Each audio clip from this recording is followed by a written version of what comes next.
Let's look into chapter 3. We're going to look into our notes for chapter 3, the theory. We're starting with the measures of central tendency. The measures of central tendency are the 3 M's: mean, median, and mode. The mean, as you all know, is the most common measure of central tendency and is calculated by adding all the values in our data set and then dividing it by the number of entries you have in your data set. We have the population mean and we have the sample mean. Population mean, we use Greek letters, so this is a lowercase m in the Greek alphabet.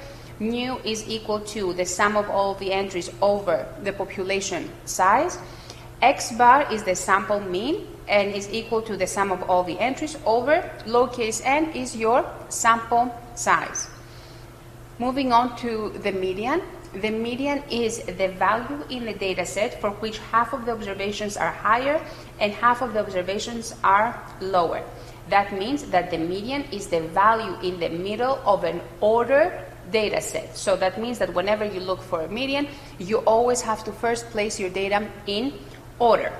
If you have an odd number of entries, then the median will be the value in the middle of your ordered data set.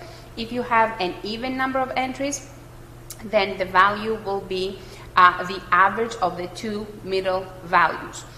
Even though the median is more difficult to calculate than the mean, it is not influenced as much by at all actually by outliers, unlike the case with the average, where the average is greatly influenced by outliers. Now, the third M, the mode, is simply the value that appears most often in the data set. The mode is particularly useful when it comes to describing categorical data. The mode might not be unique in a data set or even exist in certain data set. That means that you might have a mode, you might not have a mode, or you might have multiple modes at the same time based on the data set you have. Now, when you have the information about the mean and the median, you are able to determine the shape of the distribution by simply comparing the mean and the median and also the mode. But it's mostly the comparison between the mean and the median that will tell us what is the shape of the distribution. If the mean, the median, and the mode are roughly equal to each other, then the shape of the distribution will be symmetric or bell-shaped, otherwise called normal distribution. If the median is greater than the mean, then the shape of the distribution will be skewed to the left, negatively skewed, which means you will see a tail forming to the left. If the median is less than the mean, then the shape of the distribution will be skewed to the right, longer tail to the right, positively skewed. Let's look at an example. We have the following group of data represents the GPA of 9 students in the community college. You want to calculate the 3 M's and also determine the shape of the distribution. So we start with the sample mean, X bar, we add them all, N is equal to 9, you divide by 9, your average is 2.678. The median, you place the data in order, we have an odd number of entries, so therefore the median will be the value in the middle, which in this case is 2.6. The mode, once you place your data in order, you can see straight away if you have a mode and what the mode is. In this case is 2.6. Now, as far as the shape of the distribution, you have the mean to be 2.678, the median 2.6. That means that the mean is greater than the median. Therefore, the distribution will be skewed to the right. And again, we have a very small number of entries. Now, when it comes to measures of variability, the measures of variability determine how much spread is in your data by using the range, variance, and standard deviation. The range is a measure of variability that is found by subtracting the lowest value from the highest value in the data set. The range is easy to calculate and understand, but at the same time, because it takes into account only 2 values, it is highly affected by outliers. So the formula for the range is equal to the highest value, maximum, minus the lowest value, minimum. Now, the variance measures the square difference between each data point and the mean.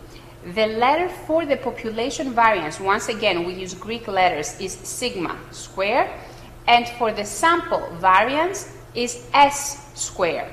To calculate the variance, we first need to calculate the sum of all the entries, and then the sum of all the squared entries.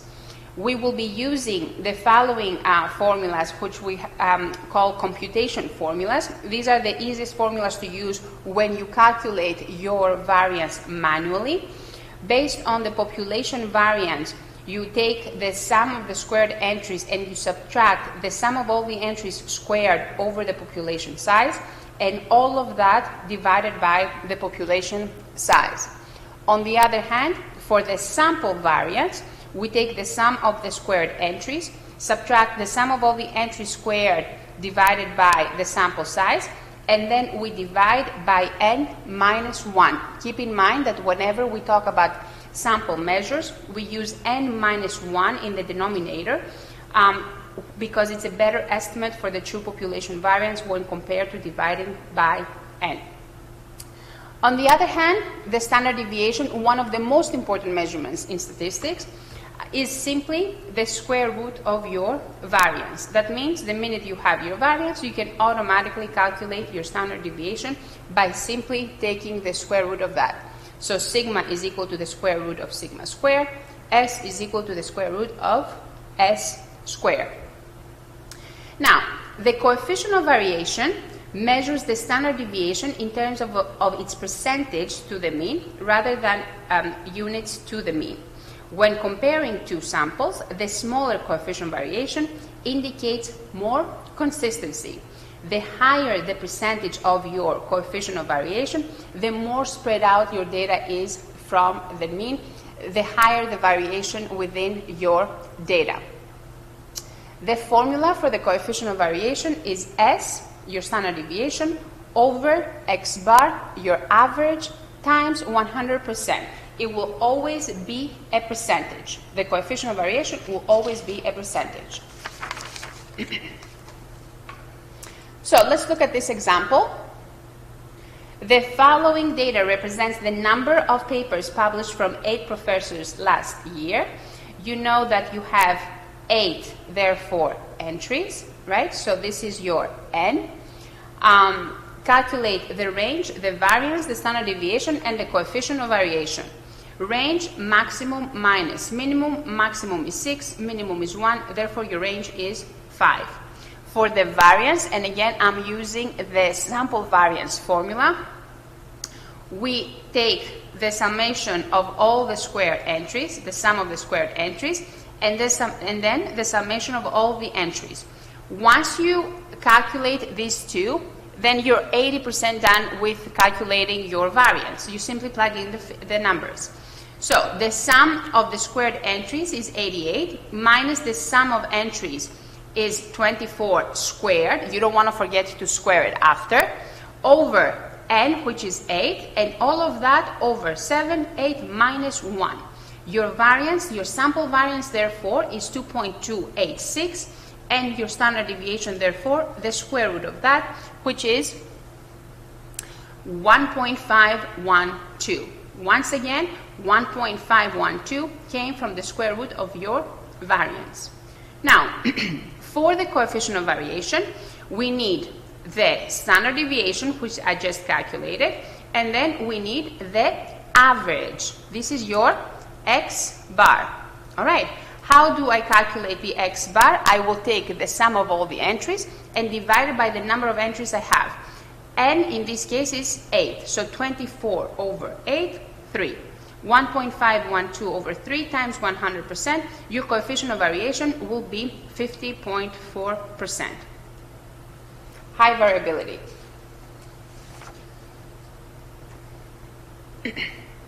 Now, when it comes to the empirical rule, we need to know that basically the empirical rule states that if a distribution follows a bell-shaped symmetrical curve centered about the mean, approximately 68%, 94%, and 99.7% of the values will fall above and below 1, 2, 3 standard deviations around the mean, respectively. That means, in a bell-shaped distribution, 68% of the observations will be within 1 standard deviation from the mean, x bar plus minus 1 standard deviation. 95% of your observations will be within 2 standard deviations from the mean, x bar plus minus 2 standard deviations. And finally, 99.7% or almost all of your observations will be within 3 standard deviations from the mean, x bar plus minus 3s. Now, let's look at this example. If the sample mean is 8 and the standard deviation is 1.5, then 95% of the observations will be within which 2 values? Once again, assuming that we have a normal distribution, a bell-shaped distribution. Based on the empirical rule, 95% indicates 2 standard deviations from the mean. X bar plus minus the number of standard deviations times the standard deviation, the number of, z-score times the standard deviation. So x bar plus minus 2 standard deviations is equal to 8 plus minus 2 times 1.5, which is your standard deviation, and that's going to be equal to 5, from 5 to 10. So basically what you just did here is that you found that 95% of the observations will be between 5 and 11. If you had changed here the percentage, let's say you wanted 68%, all you would need to do is change the number here. Instead of 2, it would become 1. If you wanted the 99.7% of the data would be within 3 standard deviations. So all you would do would change this number here. Now, continuing with measures of position, measures of relative position compare the position of one value in relation to other values in the data set. The measures of relative position are the percentiles, quartiles, and the interquartile range. So let's start with the percentiles. The percentiles measure the approximate percentage of values in the data set that are below the value of interest. First thing you do whenever you calculate the percentiles is you place your data in order. Second step, you calculate index I. I is equal to P over 100 times N. Under P, instead of P, you will place whatever percentile you're looking for. You're looking for the 30th percentile, P will be equal to 30. You're looking for the 50th percentile, which also happens to be your median, P will be equal to 50. N will be the number of entries you have in your data set. Now, once you calculate index I, however, you're not done. Index I will simply give you the position of your percentile, not, I repeat, not the actual value of your percentile. If I is not an integer, you round up. No matter what the decimal you end up with, you round up to the next convenient number, and the pth percentile is the value in that position. If I is an integer, the pth percentile is the average of the values in that position plus the next one, I and I plus 1. Now, quartiles are simply specific percentiles. We have 3 quartiles. We have Q1, Q2, and Q3. They separate your data set into 4 equal parts. You need to remember that Q1 is P25, Q2 is your 50th percentile, or otherwise called median, and Q3 is the 75th percentile. The interquartile range, IQR, is simply the difference between the first and the third quartile. IQR is equal to Q3 minus Q1. And it will show you the range of the middle 50% of your data.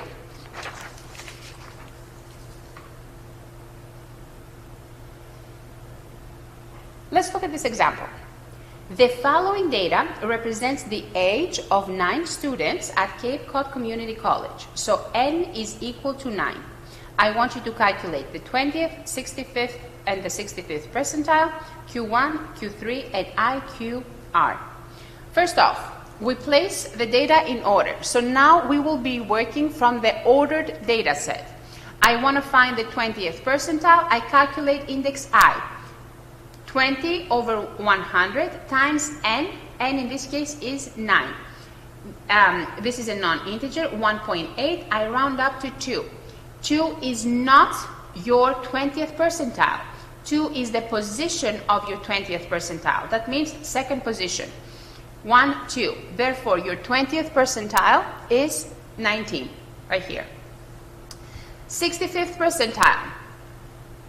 I is equal to 65 over 100 times 9, 5.85. That means we round up to the next convenient number is 6, and I take the value on the 6th position. The value on the 6th position, or the 6th ranked observation, is 25. So the 65th percentile is equal to 25. Q1 is P25.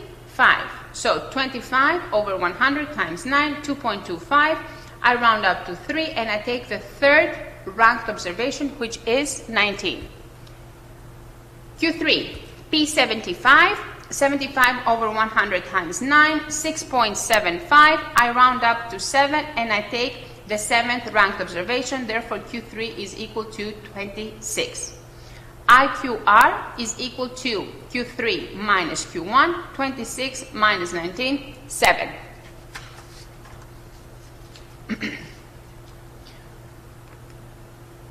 Now, when it comes to the z-score, the z-score identifies the number of standard deviations that a particular value falls from the mean.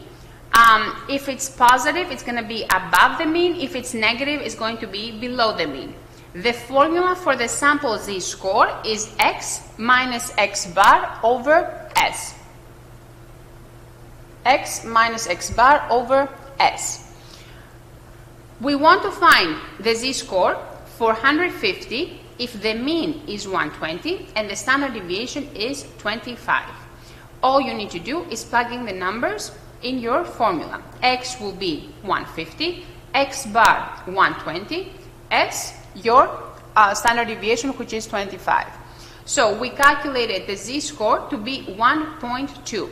That means that the entry 150 is 1.2 standard deviations above the mean. This is how you would interpret your z-score. Now, when we talk about the 5-number summary, the 5-number summary consists of a distribution's minimum value, values from the first, second, and third quartiles, and the maximum value.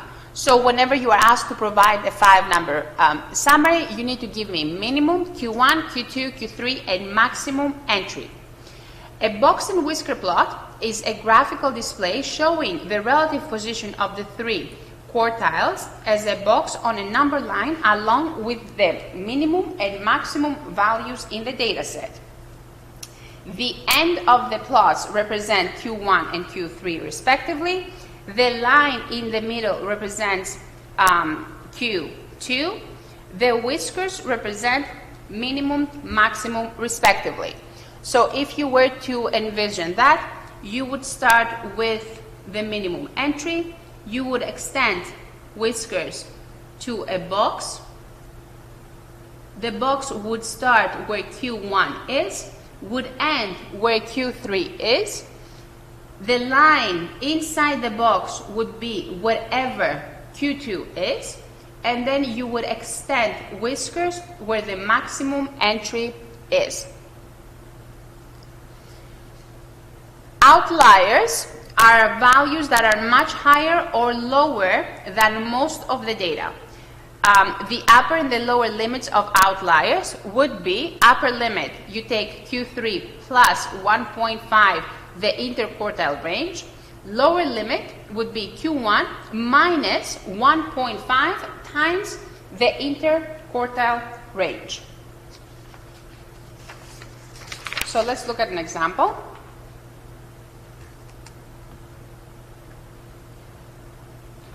For the data in example 4, provide a 5-number summary and a box and whisker plot. We place the data in order from previously.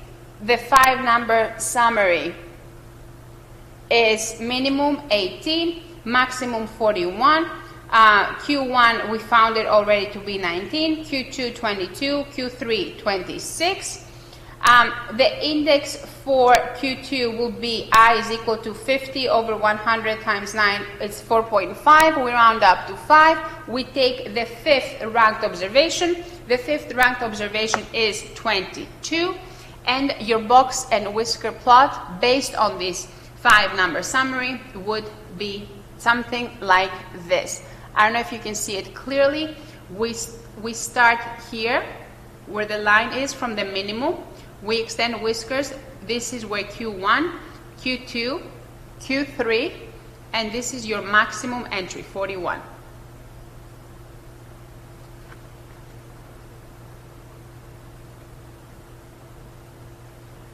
And this completes the notes for chapter 3.